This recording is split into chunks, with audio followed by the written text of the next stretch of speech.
Hawaiian Volcano Observatory reports that the lava flow near Highway 132 has gained speed and is now advancing rapidly.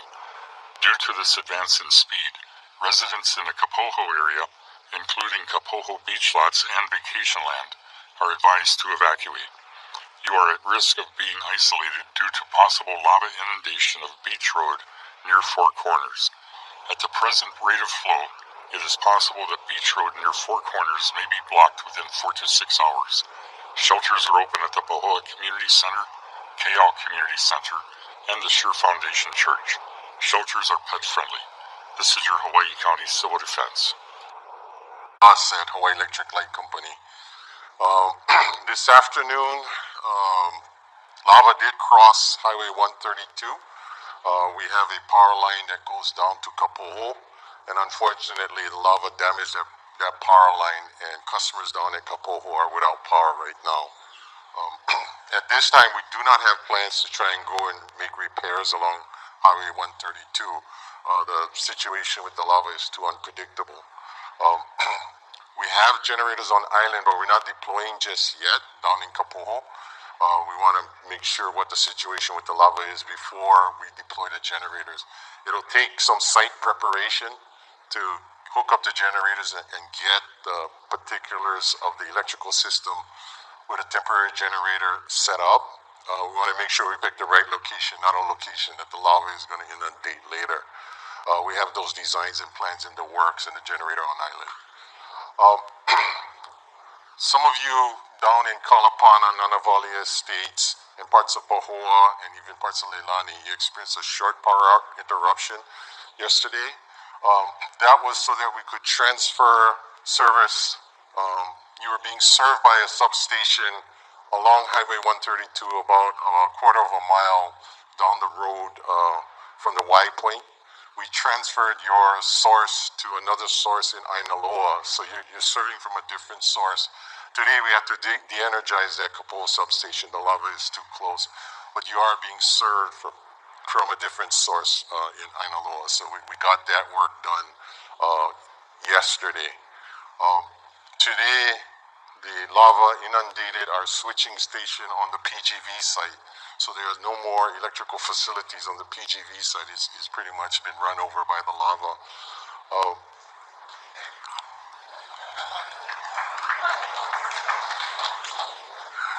That was a little cruel.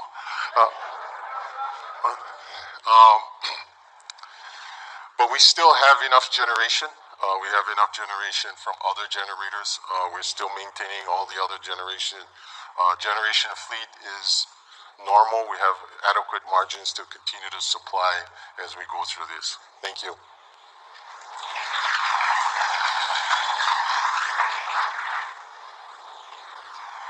So also have folks from the telecom industry, and they'll also be here to answer your questions. Make sure you guys don't leave here. All the different partners are at their stations around the room. You see their signs. Make sure you guys don't leave here. As I say, don't leave here with any questions, because they're here specifically to take care of you guys. So get your questions answered. I'm not sure if Phoenix mentioned, but we've got the N95 masks giveaway in the back. Make sure you get them. Also, so for the telecom, we've got Wally Wong from Hawaiian Tel, and Bob Kabusle from Verizon, and Steve. Let's see how Bob is from AT&T, and from Verizon is Steve Clark. So if any of those gentlemen need to come up and mention anything, now's your time. Otherwise, we'll move on. Okay, Wally Wong from Hawaiian Tel. Aloha kako. Okay, so I'm with Hawaiian Telecom, as you know, and we're trying our best to keep communications open. Right now, our focus is on Highway 130 and Highway 132, because that's our fiber feeds, and from there we branch off to the different subdivisions. So as you know, 132 has been compromised right now. So we have a solution where we're going to try to use radios to connect services across the lava. And right now, we're just waiting for the flow front to kind of settle down to determine where we're going to connect at the top, and where we're going to find a section on the bottom that we can connect to. So that's what we're doing for Highway 132. So we can, our concern there is, and priority is to keep the cell service up, as well as taking care of the people down in Kapoho Beach. But mainly the cell service communications, they want to keep that up because everybody's using it, especially our first responders. So that's what we're working on right now. And if you guys have any questions, you can see me in the back. Thank you.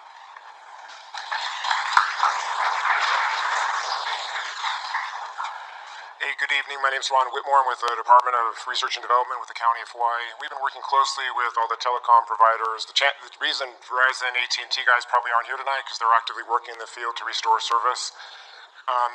In simple terms, their cell service is dependent on power, the Helco lines, as well as on the Hawaiian Tel lines. So when lava crossed 132 today, both those went down.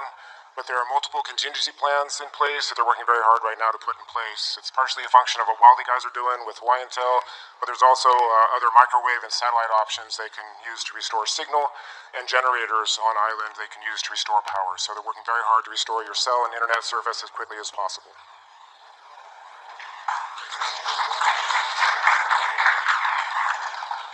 So a key component of the telecom is our messaging. So make sure, if you haven't already, sign up for Civil Defense Blackboard messaging. If you don't have a cell phone or you don't have connectivity, make sure you got a radio that you can listen to local stations that we push our messages out on. So I'll give the mayor one last shot at this before we close. Sorry, can't forget water, right? So for our water supply, Keith Okamoto.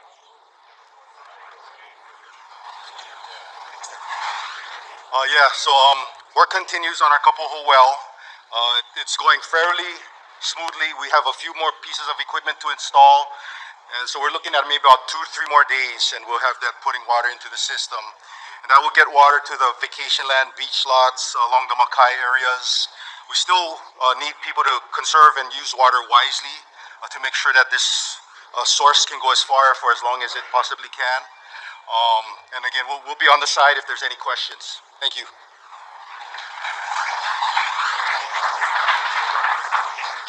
Thank you, everybody. Please make use of the stations. I know I started on kind of a down, who can not be down on such a hard time for you, but I was looking at my list.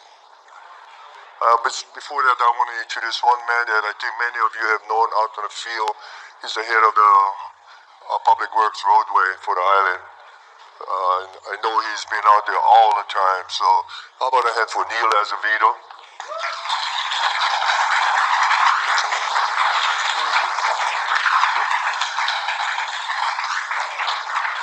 That's the man with the bald head.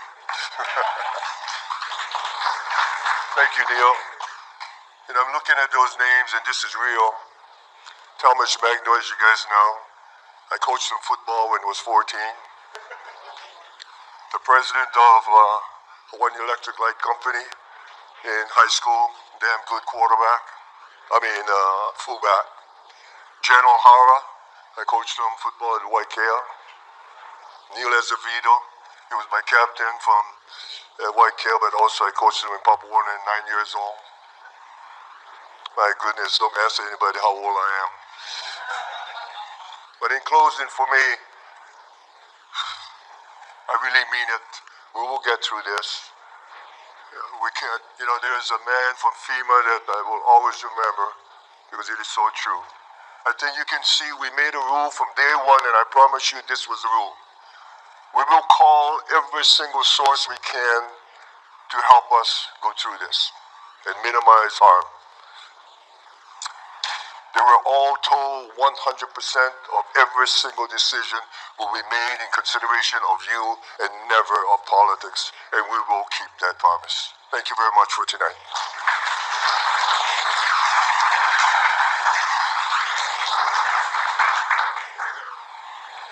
Okay, just a reminder, our Recovery Information Center is open at the Kapoho Community Center, Monday through Friday, 9 to 3. Make sure you go hit them up for any of your needs. Also, just a reminder that folks getting to Leilani, you got to be in there by 10. Thank you. it's ever changing. You just don't know what to expect from one day to the next. Yesterday it was two small fountains of lava just shooting up, and one smaller one, the one closest over here was a little bit taller, and it was just one continuous fountain shooting up, and then you come down here today and it's like undescribable. I mean, it's like I can't even tell you how high that's getting into the air, but it's got to be what, 300 feet. And yesterday they were probably max of about maybe 100 feet, between 75 and 100 feet. So today they increased volume with those two going on simultaneously, and it looks like they're basically in the same spot, except they're just so huge. It's really hard to gauge exactly where they were yesterday, but it appears to be pretty much in the same place. Oh, we just saw a phenomenal fountain at the end of Kapoho Street. It's the end now because the lava rolled across it, wiping out the entire northeast section of Leilani Estates. The fountains were going, it was between 6, 19, 22. The fissures now are all just rolling into one another, and they're shooting hundreds of feet in the air. Kahukai intersected with Pohoiki, and that intersection is no longer there. It's gone. It's covered with lava. And the other, if you turn to the right, that was the edge of Leilani Estates. There's a couple of streets that came off of it, all gone. And right now it's a lava lake. The closest residence from the edge of the lava was within 75 feet of the edge of the lava flow. And a lot of the photographers who are staying overnight there, with the owner's permission, saying that within 24 hours that home could be demolished. I wished it would end so we could get back home into our homes. That's exactly what I wish. And nobody else lose their homes. I mean, this is beautiful to look at, but it is destructive for a lot of people who have homes down here on the bottom. We have a dog that has respiratory problems, so we come down during the day just to have a sense of normalcy, cut the grass, take care of the yard, fix dinner, and then we go back to the senior citizen center in Kapoho. On my sulfur dioxide ratings that we got from the Hawaii Fire Department, it was about 1 to 0.3, fluctuating with the wind. It stayed relatively low. The winds were perfect, blowing all the sulfur dioxide over the lava lake away from us. Good for us on that side of the lava lake, but anybody on that other side of Leilani Estates and Lower Puna, they're really catching the SO2. And that northeast section of Leilani is within half a mile of Puna geothermal. Right, you can see it. If you just turn your head and you look, there's PGV, and there's some fountains, so it's really close to one another. Yeah, the University of Hawaii Hilo does some mapping with drones that really helps Hawaii County. They fly over grid patterns over the flow, and they're able to feed that information back to Hawaii County. And every morning, they get an update from the scientists at UH Hilo, and that intelligence really helps provide information to the county so they can make decisions for the residents. The lava, just to see, it's amazing, and you just think it's the sights, but it's the smell, it's the heat that radiates off of it. It never looks the same in the fountain, and then you realize that stuff is so beautiful, but it affects people's lives. So you look at it with a grain of salt, and you're like, it's beautiful, but my goodness, it's very disruptive. You know, with these lava lakes and lava flows, the gases, with this much lava, there are a lot of gases out there. So please stay tuned to Hawaii County's announcements about the sulfur dioxide for your safety. The latest information is there. We want to make sure that people are safe with that gas.